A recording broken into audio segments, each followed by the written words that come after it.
Please drop whatever you're doing and pay close attention, for we are just about to crack the hard case of murder. No, not on the Orient Express, just at section 300 IPC. Thank you for tuning into 1 Minute 1 Section with AK, and you are most welcome to this episode brought to you by Edzob Law. Close your eyes and draw a circle. Name it Culpable Homicide. For those joining us just now, we have discussed Culpable Homicide in the previous episode. You should check it out. Now within that circle, draw another one. Call it murder. I'm sure you got my point. The making out of the offence of murder is a constant strife between the offence coming within the provisions of clauses 1, 2, 3 or 4 of section 300 and not falling within any of the 5 exceptions attached thereto. Culpable homicide equals murder if, firstly, the act by which death is caused is done with the intention of causing death. Probably the simplest, right? A contractor who had applied for a government tender is not getting the tender only because of a stuck-up dry honest officer. What does the contractor do? He finds the time, place and bang, ends the officer, thinking he was the only roadblock. Maybe he hires a shooter for this purpose. This is murder. Secondly, the act is done with the intention of causing such bodily injury as the offender knows to be likely to be the cause of death of the person to whom the harm is caused.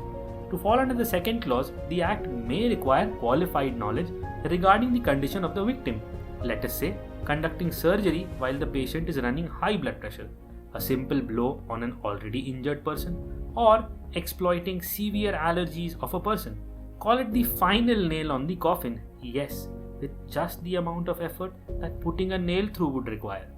Thirdly, that the act is done with the intention of causing bodily injury to a person and the bodily injury intended to be inflicted is sufficient in the ordinary course of nature to cause death. Like thrusting a knife through a person which results in their intestines falling out, right?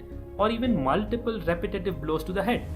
Here you are looking generally at the injury and begging questions such as whether the injury was intentional, if so, inferentially, whether such injury was sufficient to cause death.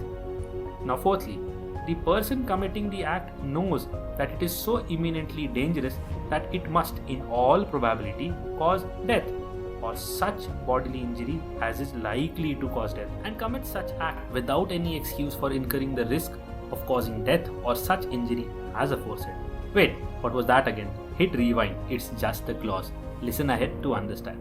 Now imagine a seesaw in a park, put likely on the left and in all probability on the right. Now the variable in this equation would be the degree of bodily injury and the act involved. Take 3 acts for instance.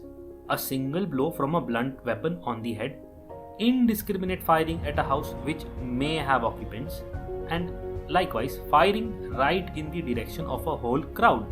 Now roll these variables over the seesaw. Did you see us traveling from likely to cause death to in all probability would cause death?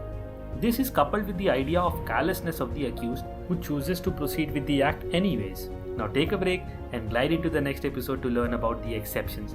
This is AK signing off from Legal Soul Speed.